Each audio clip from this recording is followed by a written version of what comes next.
Okay, so let's make a start. Good afternoon, everybody. Welcome to this session, this webinar. This is the RM and Google session. If you thought you were coming to attend the Microsoft session, that is tomorrow. You're quite welcome to attend both of them. This one is entitled How Our Customers Are Embracing the Cloud Platform for Remote Teaching. So more of that in a moment. My name's Jake Mallender. I've hosted these sessions for the past couple of rounds. So I am the head of key account management here at RM. Good to see plenty of our customers attending and already interacting in the chat. Welcome to you, but also, as always, a warm welcome to anyone that's new to these events or new to RM. Hope you find it a useful use of your time. And what I'm not going to do is spend too much time talking about the current climate.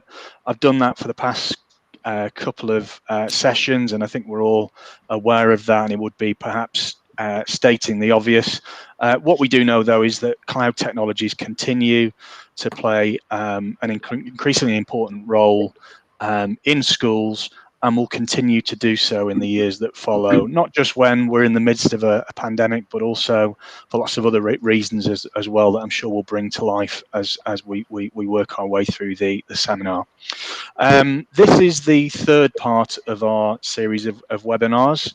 The first one was an RM specific webinar. We gave you hints and tips on using Google Classroom to support teaching and learning. And in part two, we then got the experts in. We got the experts from Google in. It was the head of education who came along and spoke to us all. And for today's webinar, we've listened to some feedback around what you'd like to hear next. And we've invited along two RM customers who've been using Google Classroom recently, and they're going to talk about their journey to the cloud, and particularly how it's supported distance learning for them at this key point in time. So I mentioned some of the previous seminars before. Many of you did attend those previous webinars, and thank you for doing that.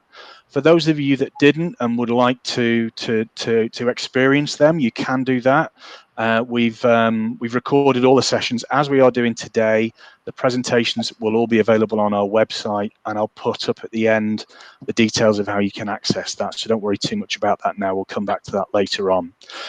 In a moment, I'm going to hand over to our presenters. Just wanted to point out the chat box in the bottom right of your screens. You can see most of you are engaging with that already, which is great. Continue to do that, and we will be running a Q&A session after the main presentation, as we've done before, so that you can ask as many questions as you want of our presenters today around all things Google.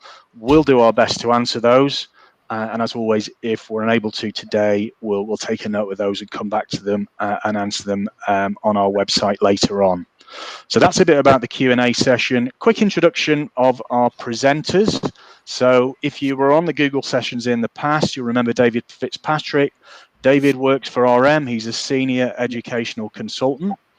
And we've got two special guests along today. Charlotte Payne is the assistant head teacher of Sarah Bennell's school, and Tamina Begum is the head of school at Forest Gate Community School. So I hope I've pronounced everybody's names correctly, and I'm going to come back later on, but now I'm going to hand over to Dave to introduce the main presentation. Dave, do you want to take it from here? Yeah. Hi, thank you, Jake. Hopefully you can hear me, everyone can hear me. So yeah, as Jake says, my name is Dave Fitzpatrick. I'm an educational consultant for RM, and we're really lucky today to be joined by two teachers who have been making a remarkable journey with G Suite over the last few years and have really embraced distance learning in different ways, different approaches. So I thought it's really lucky today that we can have both of them telling us their journeys, what they've done, the successes, what they've learnt. And what we're going to do today is, through each of these teachers that are joining us, I'm going to run through some key questions one at a time, which should hopefully take about 15 minutes. And then after that, we're just going to open up for Q&A for everybody attending today. So please, just on the right-hand side, as we go through, any questions you'd like to ask, either myself, RM, or our guests, and then we'll answer those at the end. But we're going to start off now by speaking to Charlotte, who's the assistant head teacher at Sarah Bennell's school in Newham. So Charlotte, first of all, can you just start by telling us something about you and about your school, please? Yeah, sure. So my name's Charlotte Payne. I'm an assistant head teacher at the moment at Sarah Burnell. I've been here for 5 years now, and in that time we've moved from not using Google at all to using it extensively. It's an 11 to 16 all-girls comprehensive, just down the road from Tamina at Forest Gate, actually. We've got 1,280 students on roll at the moment in 9 form groups, and we're going up to 1,310 in September. We've remained open for students of key workers and vulnerable students throughout the partial school closure. And the beginning of last week, we reopened for our year 10 students on a rotation, and we've had over 80% of our year 10s back in school over the last 2 weeks. We're located in Newham, which obviously has its challenges. I think it's the 4th most deprived borough in London. And we cater to a really diverse population of students. They come from all sorts of ethnic backgrounds, all sorts of socio-cultural backgrounds, and we're just one big community, really. Thank you, Charlotte. So first of all, can you tell us kind of about your journey to G Suite in the cloud? Yeah, so we started 4 years ago, and we started quite small. We started with a small action research group. So we run action research as part of our CPD offer, and we had a group led by myself and one of our lead practitioners, and we were just experimenting with the use of Google Classroom. So we turned it on for some teacher accounts, and we were using it for some classes within the school. That was really successful. Student feedback was really positive. Staff feedback was really positive. So then we just expanded that system. So in the second year, we ran another action research group. We went from about 12 members of staff using Google in year 1 to over 30 using it in year 2. Again, feedback continued to be really positive from staff and students.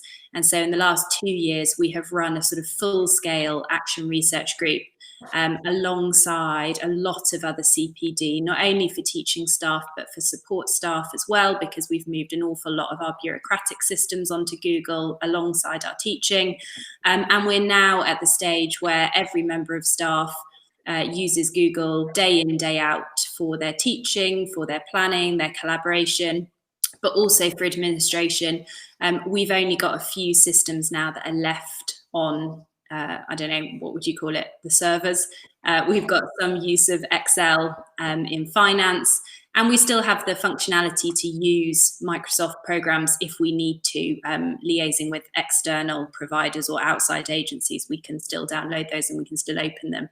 In the last year, we moved from Outlook over to Gmail. We moved our calendar over to Google Calendar.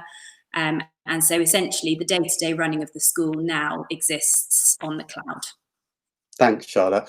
And when you said the feedback was positive from your students and teachers, do you remember why it was embraced? Do you remember what the positive things were from that feedback?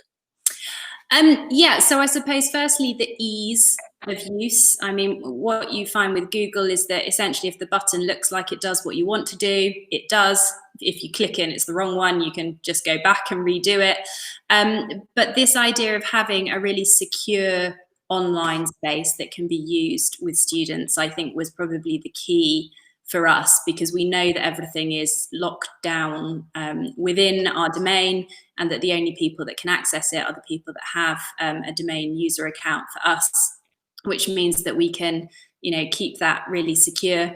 And then I suppose from a staff point of view, it really does reduce the workload. It makes the collaboration so much easier. You don't have to download anything and send it as an attachment link to anything. And over the years, we've also, you know, seen the Google functionality itself improve. And so now, you know, everything that we do, that we discuss, SLT items, we're always using that comment function. Everybody has access to the right things, and you know, there's no more can you just tell me where I can find the XYZ, because it's all set up within our systems.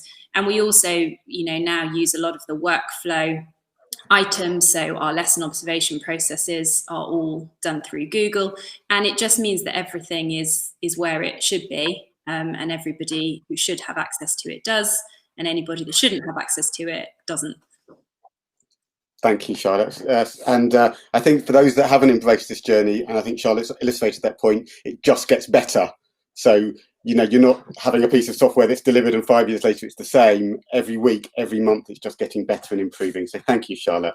So the key question I think really that people on the webinar want to hear is kind of how prepared were you for remote and distance learning when you were asked to close? Yeah, I mean, we were in a really good position. I suppose this was our most successful year of Google usage yet. Virtually every class and every teacher already had a Google Classroom that was set up. We also use Google Classrooms for a lot of other student things like prefect groups. Every year group has a cohort classroom in which the SLT link, the progress leader, the year leader that we have with those year groups is there. Every student was also in a form group classroom. So, you know, when we got the news that schools were going to go into partial closure, actually there wasn't a vast amount that needed to be done. You know, having said that, we've got 207 classrooms that have been set up since the 20th of March. And our user data shows that we've got a 139% increase in the use of those. But I would say the logistics and the infrastructure was already there. So you can see a big spike in all the posting that happened on that Thursday and Friday as teachers and other members of staff were getting everybody ready for what was going to happen the following Monday morning. But actually, our user data is pretty much, you know, static throughout. We were already using Google pretty extensively. And most people were really familiar with how to set assignments. We've done some ongoing CPD remotely. We've done a YouTube channel of different hints and tips, you know, not because there aren't already hundreds of thousands of YouTube videos that show you how to use Google, but because by making them ourselves, we're able to really tailor them to how we know our staff and students work.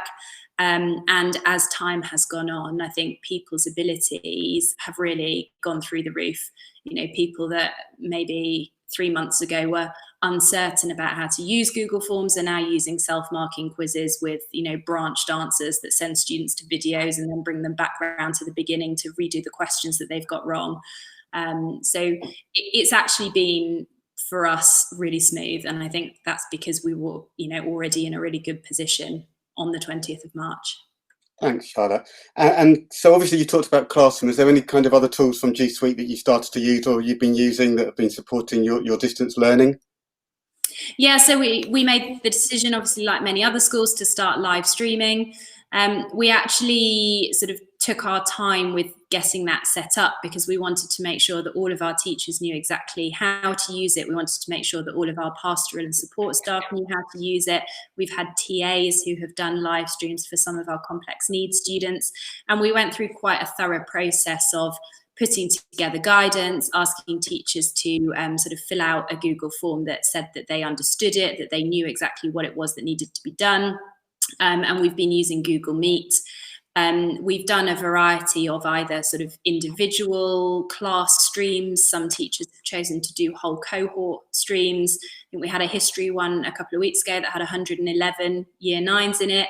And we've had teachers that have been collaborating. So we have a lead teacher and a support member of staff in each of those live streams. And actually, it's been really nice. I did one last week for our year 10 historians, and, you know, just actually being able to have a conversation with another teacher in that live stream, I think, you know, did actually enhance the experience for students in that as well. I don't think that we've necessarily started using any of the other functionality, but definitely a lot of Google Forms as a way of, you know, assessing learning. And we've also been using Screencastify just as a Chrome extension. We'll be doing a lot of video feedback because you can do that personalized for students, or you can, you know, do a sort of model lesson. And we also record all of our live streams. So for students that aren't able to access them because they're sharing a device at home with other members of their family, or because their internet isn't, you know, strong enough to support it, they're able to watch that recording back later. Thank you, Charlotte. That's really interesting. So obviously in school, when your teacher's delivering their lessons, you can go in, you can observe, you can do your learning walks. What are you currently doing to kind of do a QA to monitor that lessons are being delivered? What systems have you got in place, if any? Yeah, so we've got, I think, really robust systems. All of our curriculum leaders, so our heads of department, are teachers within every classroom within their department. All of our SLT links are teachers within the classrooms of the departments that they line manage. And so we've been doing virtual learning walks. We have been popping in and out of classrooms. We're able to see the quality of assignments that are being posted. We're able to see the kind of rate of completion of those. And like we would do when school is open, this is all done in collaboration. Teachers know that we're going to come in and have a look. When we do live streams, the link is available to the curriculum leader. The curriculum leader can pop into the live stream at any point if they're not actually the one leading it. We also have those cohort classrooms, so we've been able to keep up form time. And again, our SLT lead for form time is able to see what sort of resources are going into those cohort classrooms and into the form classrooms. The last thing that we've done is we've used ghost classrooms. I don't know if they're officially called ghost classrooms or if it's just a name that I came up with, but we've essentially set up a classroom that doesn't have any students in it. And then whoever the lead teacher is for that particular year group or that subject can post a single assignment in the ghost classroom, which can then be picked up through the reuse post function and posted out to the individual teaching classrooms. And that's really helped with workload, because then people are able to set really consistent, really high quality work without having to make all their own resources. And you can create it so that the attachments duplicate for every student in every class. So that's been really useful as well. Thanks, Charlotte. That's such a great tip, that to reuse the posts. And just on that, what have you done to kind of ensure student safeguarding and making sure that your students are safe with these live video lessons? Yeah, so that's one of the reasons why we took our time in setting up live streaming, was to ensure that all the safeguarding checks were in place. Obviously, we've actually updated our safeguarding policy since school closure and for the partial reopening. The students have to submit a consent form at the beginning of every live stream. That's something I created centrally, and then teachers were able to make their own copy, so that, again, every student in every live stream in every year group is seeing exactly the same welcome. We have a quite specific holding slide for when students join a live stream, so that they are, getting on with a starter or a do now activity whilst the teacher is cross-referencing with the students that have submitted consent. And the consent is fairly straightforward. It's things like, I understand that I must speak appropriately, I must follow the school behaviour policy as if I would in school. I understand that I will be removed from the meet if I don't do this. I have to say we haven't had any problems at all. We haven't had any students that have had to be removed from meets. Generally, we gave students the choice. They could have their cameras on or not.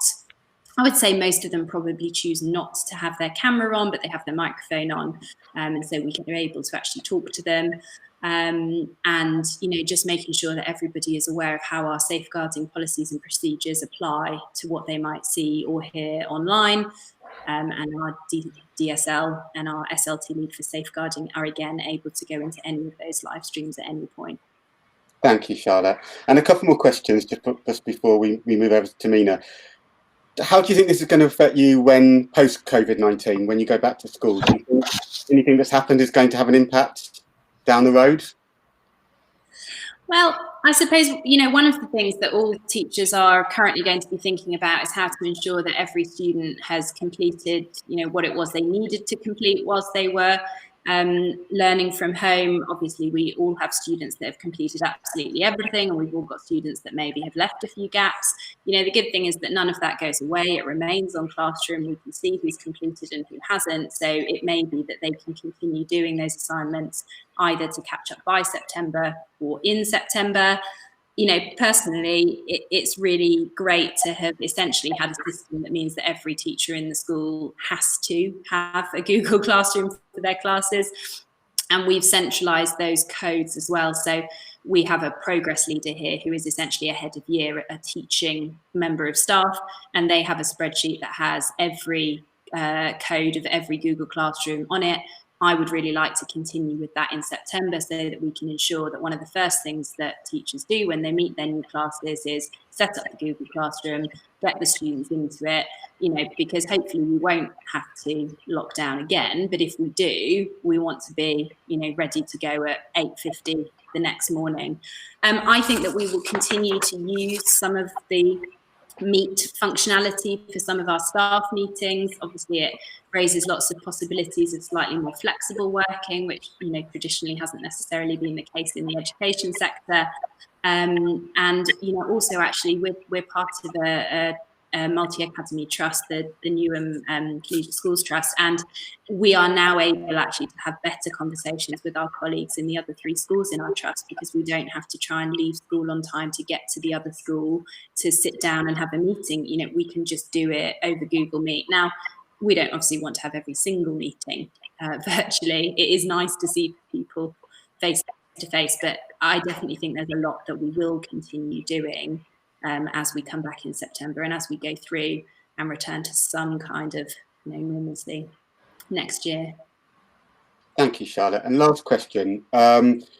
If obviously you're so far ahead of the curve on this and doing such a fantastic job for your students, if you were talking to schools that are kind of much closer to the start of their journey, is there any lesson or piece of advice you would give them to help them from your experiences? Yeah, I think one of the key things is not try and move everything immediately, but to identify where you want to start. So we were very clear that we wanted to start with the teaching, learning and assessment, and then as that's grown, we've been able to bring on board more of the other, you know, processes, staff-based processes that we use. And I also think, you know, identifying your early adopters or your people that are really keen is really important. You know, in the second year, we asked every department to essentially recommend who was going to be their Google champion. I then did the training for that person, and then they were able to go and cascade it down through the rest of their departments. And then, you know, as with anything, just recognizing that there are people for whom this will be really intuitive and they will pick it up in no time. And there are people for whom the learning process will not be so quick. And people actually who's, you know, you just need to think about people's IT skills as well as their Google skills. Because, you know, it might sound simple to say, well, you just click here, click there, then do this. But actually, you know, kind of assuming some of that knowledge, we do have some members of staff who actually it's sort of uncovered a need for some IT training before they've then got onto Google. But, you know, honestly, I would say every member of staff in the school now is able to use most of the functionality of Drive, all of the functionality of Gmail and Calendar, and all of our teaching and classroom-based staff do know how to use Classroom. Thank you, Charlotte. That was really interesting. That's really appreciated. Thank you. And Tamina, welcome again. So please introduce yourself and tell us about your school, please. Hi everyone, my name's Tamina Begum. I'm the head teacher at Forest Gate Community School, also in the borough of Newham. So exactly what Charlotte said. It's actually the second poorest borough in the country. It's we've got a roll of about 1,200 students. So similar numbers, and it's growing as well over the next couple of years. We have the catchment area is again very similar. It's, you know, high proportion disadvantaged, large kind of deprivation rates. We've got more than half our pupils on pupil premium, free school meals, etc. So quite challenging circumstances, but the school is very high performing. We've, you know, students perform generally one grade better than their equivalent counterparts nationally. So they've got good aspirations in the school. There's good culture there. But there are the challenges as well of the area that we're kind of competing with alongside all the other schools in the borough as well.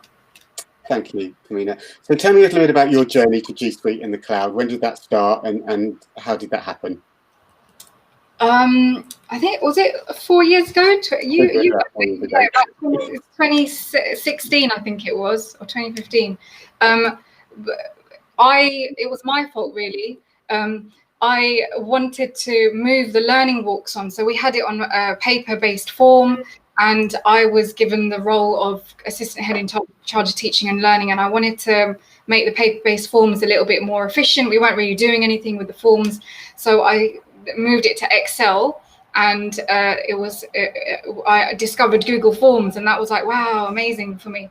And we hadn't joined the suite yet, so I was just using Google Forms and manually analyzing the results coming in, and it was taking me hours because I was kind of manually doing it and trying to get others to learn Google Forms. And then we kind of moved, the conversation started about moving towards Google Suite, because it meant that, you know, you could set up formulas behind, well, not you, like Dave could, or someone brainy could do that, and have live data coming in. That was the real kind of pull for Google Forms.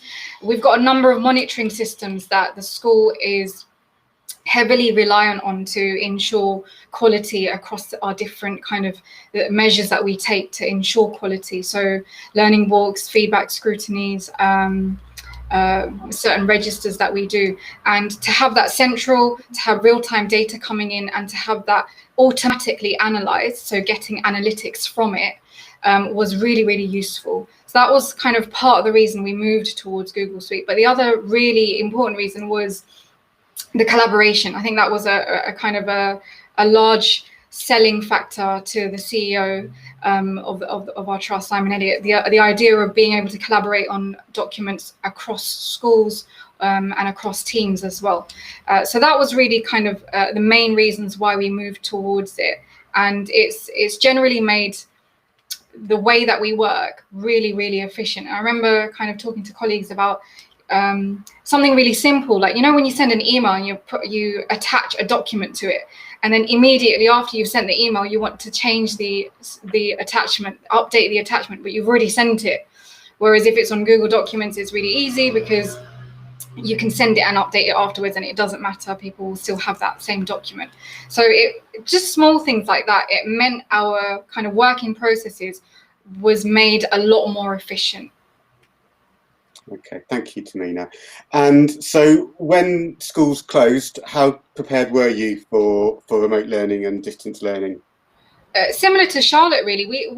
Because we're on Google Suite, all of our staff use Google Drive to store all their lessons.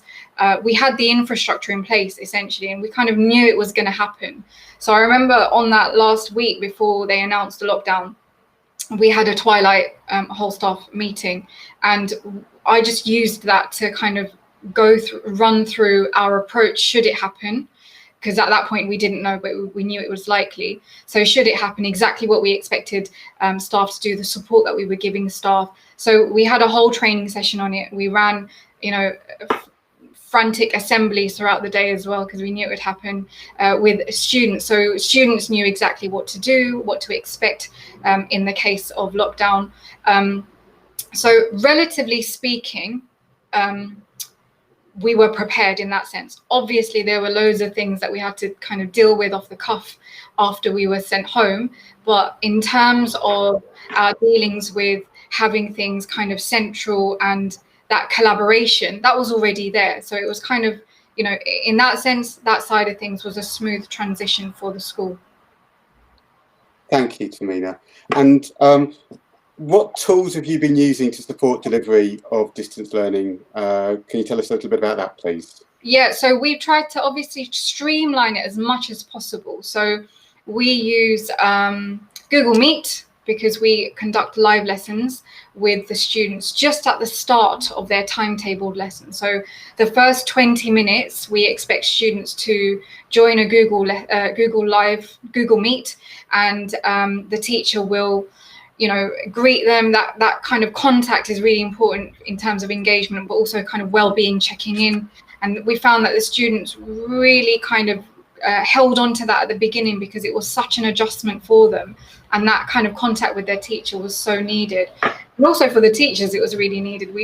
Everyone really missed the kids, but kind of alongside that, the live lesson we recognize as being really important to deliver the expert instruction from the teacher, the explanation, the addressing misconceptions and things like that. So That is done for the first 20 minutes. And then we set the work in those 20 minutes and we say to the students, here's your main task, go away and complete it. So we were also trying to balance the screen time as well, because we recognized, if they was going to stay on it, it would be for the whole day, and that was quite a lot. And in the beginning especially, that was a huge adjustment. So Google Meet, they have their session, they go away and I said Google and my phone switched on. So they go away, they complete the work, and then they upload it onto, we use a system called the Dynamic Progress Reporting System, and it's Google integrated, is that the term? So it's a little bit like other kind of homework uploading platforms, but it's also the system we use to track, monitor, and report on the progress of our students. It's aligned with our curriculum, but it's got a homework portal, and we don't set homework, we use that home assignments portal to set their work.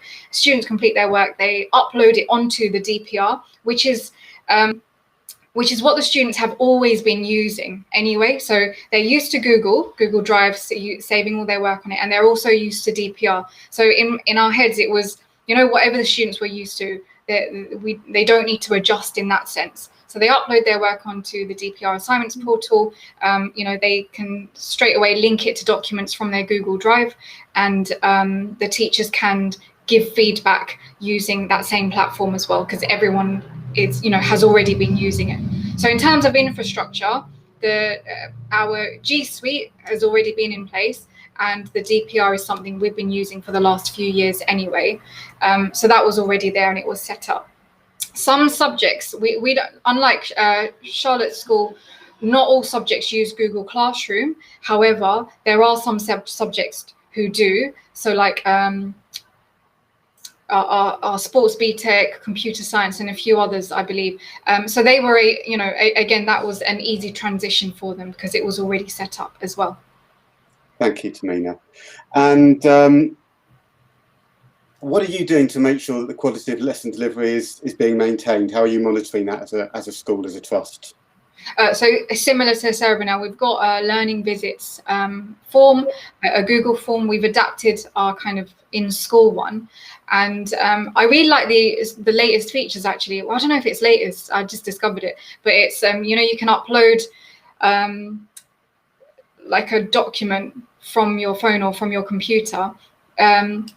So the way that we designed it was that we want to, because the whole teaching online and remote teaching is such a new thing and it's a new skill, in terms of pedagogy and teaching and learning, which is my background, all of us are novices in that. And for me, the training behind that was immense, and it was, the need for it was sky high straight away. And to be able to develop and upload quality tasks that we want our students to do, or lessons that is remote friendly, was a massive training need.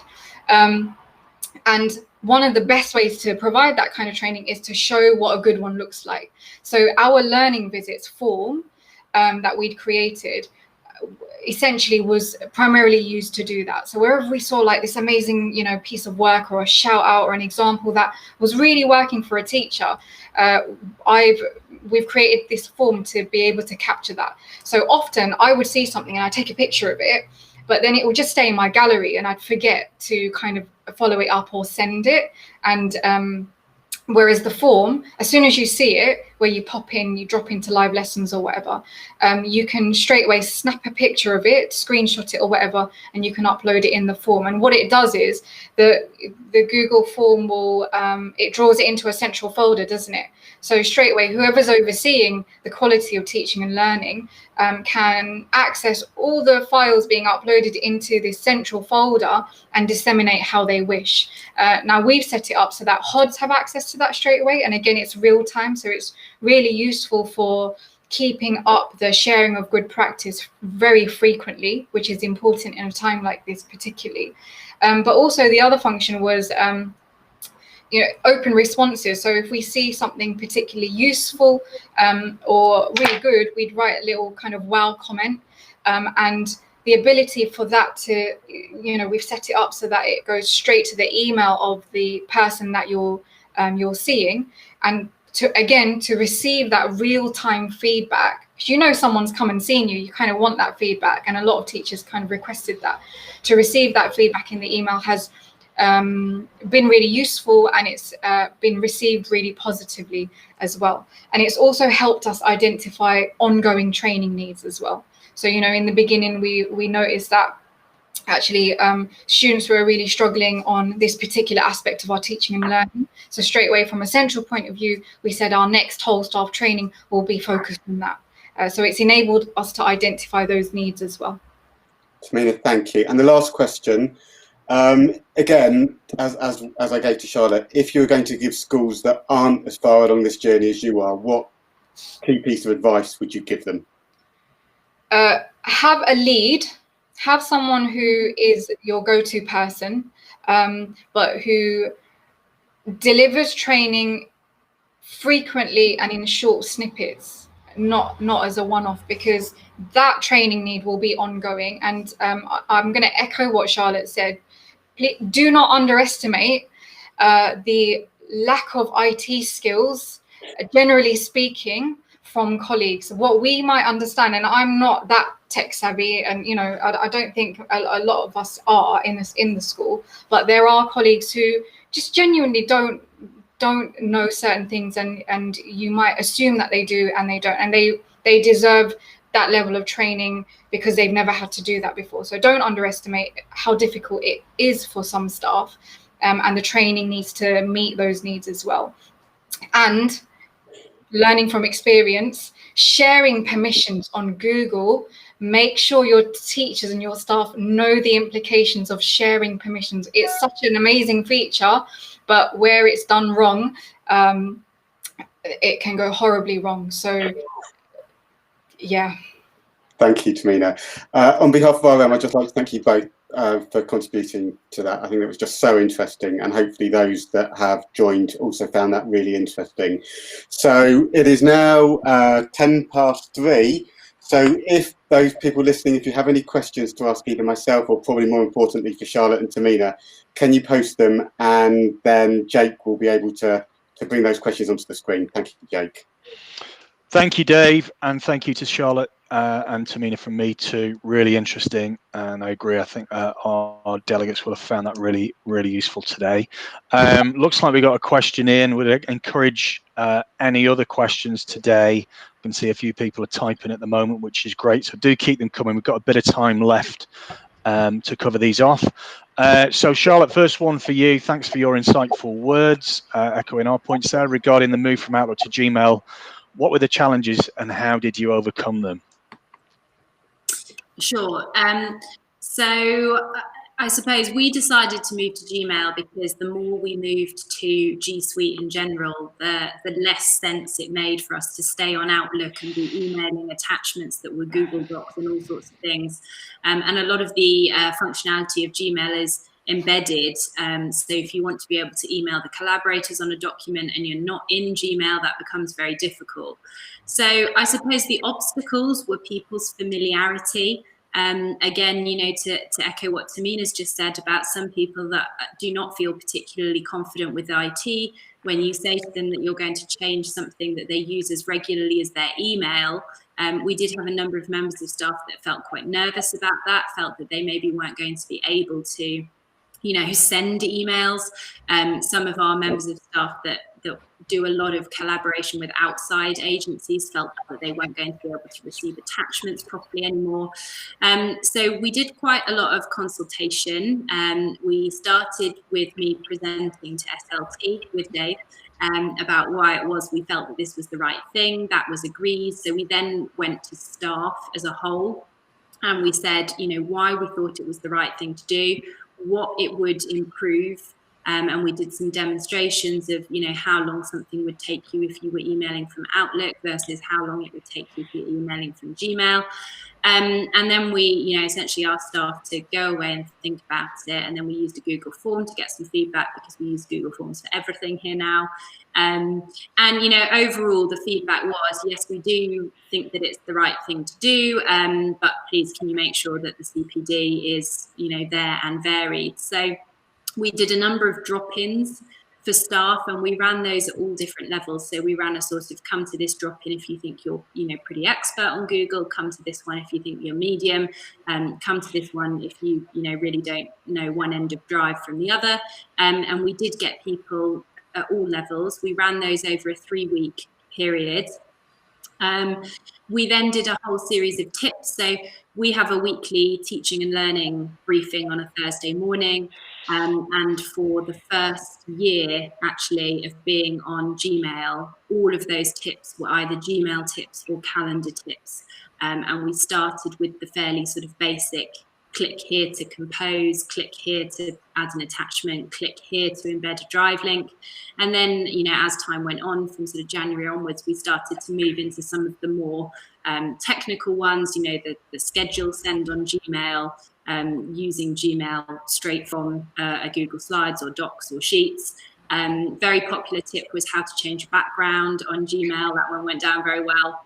And so we sort of built that up over time. And again, using those early adopters, those people that were really, happy and confident. We had an awful lot of staff that used Gmail as their personal Gmail account anyway, and sort of connecting people up within departments and within different areas of the school, so that people didn't feel that they always had to, come and ask me.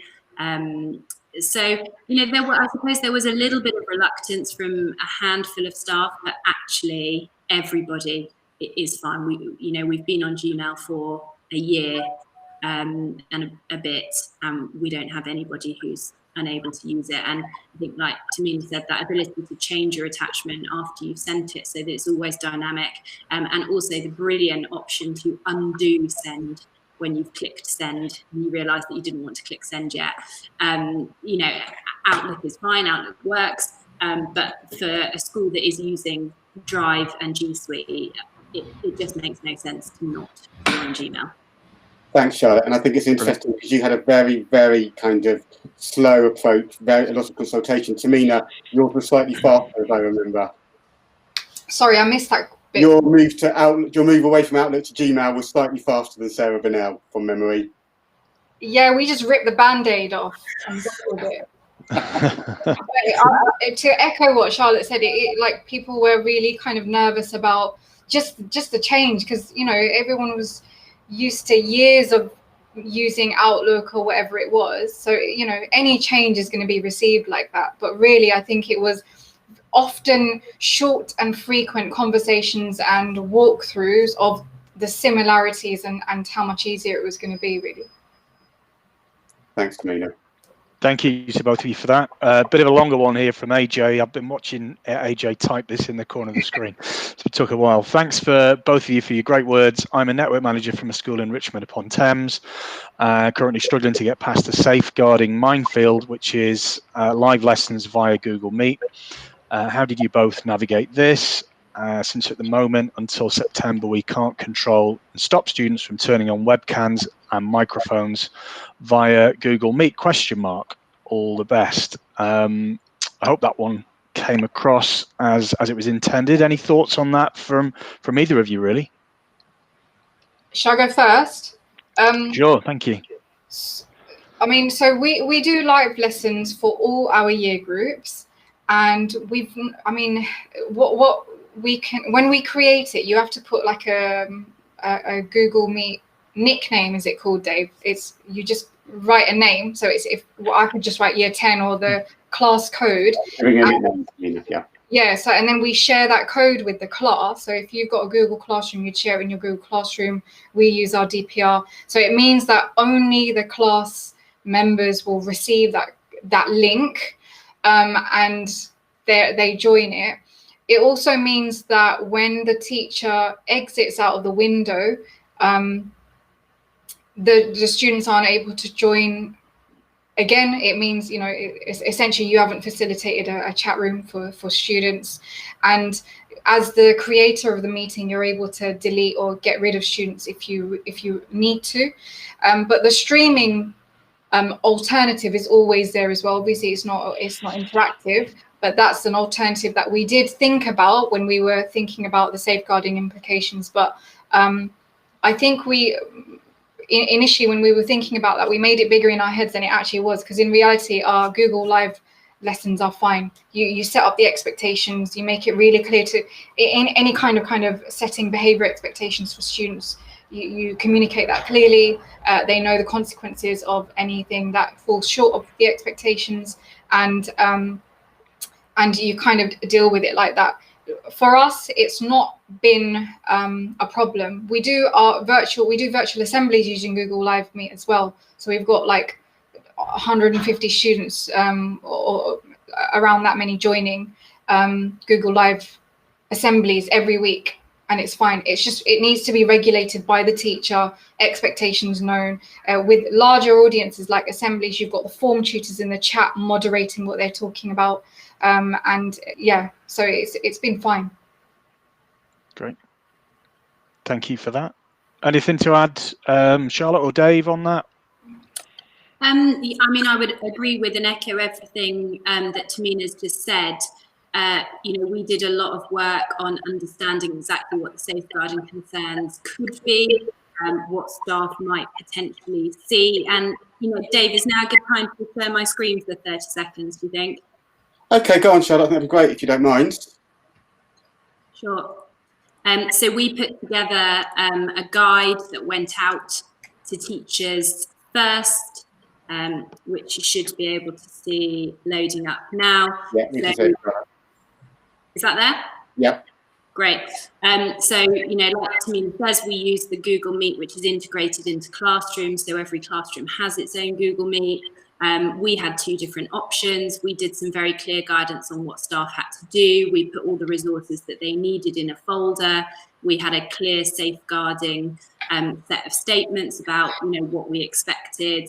And then we put together some frequently asked questions so that people, you know, teaching staff knew what it was they could do. We talked about things down to, you know, the basics of, if you are live streaming from home, don't have something personal in your background, try and have a neutral background. And the same for students. We sent letters home to students and their parents or carers to explain what it was we were doing and how to do it. And then, you know, as Tamina said earlier, modelling is absolutely key. So we did a series of videos about how to prepare, how to get your resources ready, how to manage the student consent. And then one of our other assistant head teachers did a live lesson, videoed it, and then we had the video available for people to watch as well. So, you know, we've had maybe 1 or 2 queries from members of staff about, I saw this, what should I do?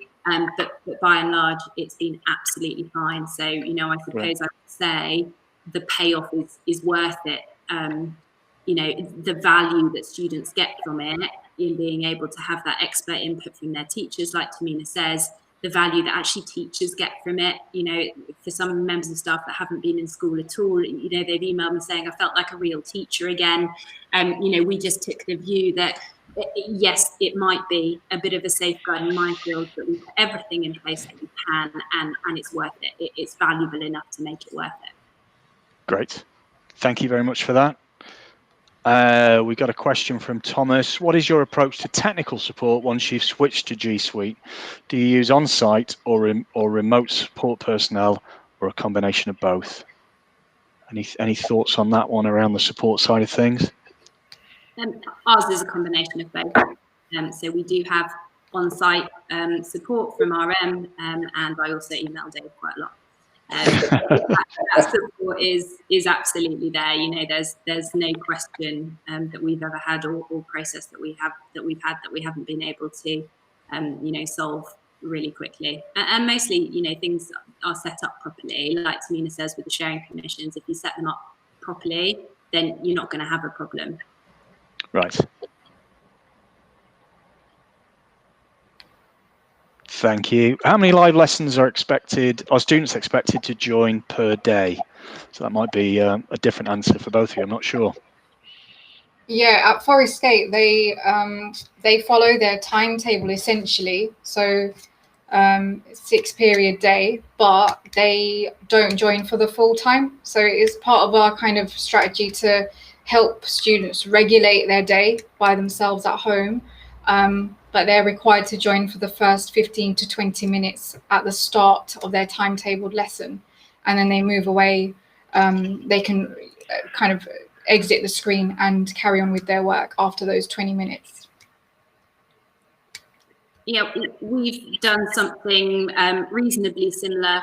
We have a 2-week timetable anyway, so we have just divided the subjects in half, and then Key Stage 3, Key Stage 4. So in a week A, it's priority live streams for core subjects in humanities for Key Stage 3, and creative option subjects for Key Stage 4.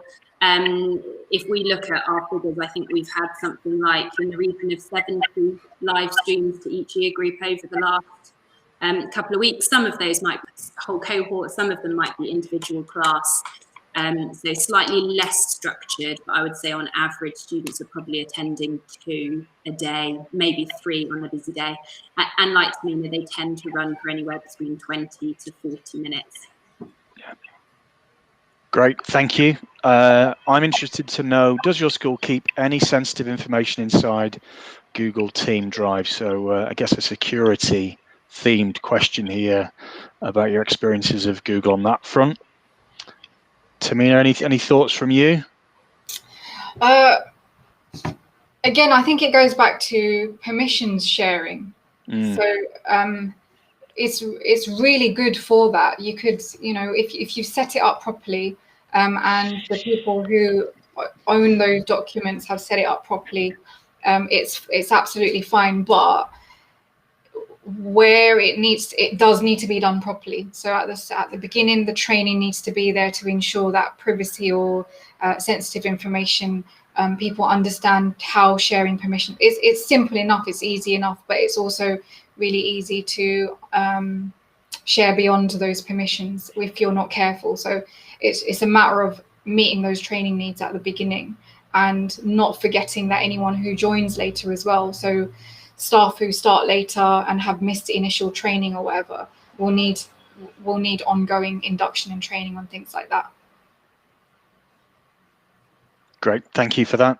Can I just add to that, Jake, that sure. Obviously the security of Google is absolute, is encrypted, is completely secure, other than a mistaken permissions, or more importantly, probably, that the end user device has a secure password.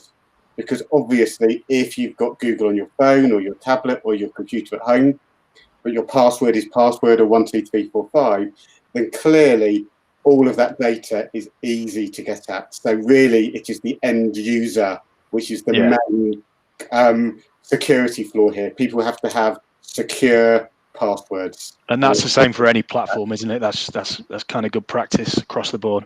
It is. But of course, the difference is, Jake, that of course, rather than just being in school, then it becomes a risk out of school and anywhere, doesn't it? Because those cloud servers. So it makes that risk even greater, which is what's even more important, to have secure end user passwords. Absolutely. Thank you. Another question here. How do we feel that Google Classroom can be used more often in normal classes in an upper half of a primary school environment where Chromebooks are already in use? Any top tips are always useful. From Edward. Thanks, Edward. Does this resonate with anybody here in terms of the answer to this one? Yeah, I mean, we've been using Google Classroom within, regular classrooms long before coronavirus was something that affected us all. We often use it for, additional stretch and challenge for some of our students. They might, move on to an activity on the Chromebook. Increasingly, we use it to reduce the amount of resources that we are photocopying. We've got Chromebooks in all of our classrooms, so we do a lot of things that are online now instead of having necessarily paper resources, which obviously is something we'll probably want to continue when schools come back properly in September. But also you can set differentiated assignments on Google Classroom really easily. And you can set up one and then you can reuse the post and adjust it. So students don't necessarily know that they've been given, a slightly different challenge or a different set of resources. So often we will, the lesson will involve getting the Chromebooks out and looking at the assignment and turning the assignment in, even if lots of the lesson is discussion based or collaborative based, with the sort of Chromebooks pushed to one side. So I think there's huge scope to continue using Google Classroom. I'm sure that we will be continuing to use it alongside more traditional teaching in the autumn term. Yeah, brilliant. Thank you, Charlotte. A couple of quick final questions, then we'll wrap up. Hi, everyone. Please may I ask, what backup strategy do you use for G Suite? Jake, I'll take that. So Thank you. G Suite has something called Vault, which sits on the back end, which is based on retention policies. So you as a school have to set retention policies for how long you want to keep your data from Drive, from Gmail, from whatever. And then based on those retention policies, the administrator can go back and find any file from any user containing any keyword that they need to. So there is in effect, infinite backup available through Vault. But it's important to understand that's not quite the same as a traditional backup where you can just kind of lift folders from a deleted area back into use. It's slightly more difficult than that. So there are kind of paid for Google backup solutions. So Google Vault is a slightly different thing where everything is tracked, recorded and recoverable, but not perhaps in the same way as a traditional backup system. Lovely. Thank you, David. Final question, were there any GDPR concerns when you made the move to Google from Gillian? Again, Jake, Google is completely GDPR compliant, and as is Office 365.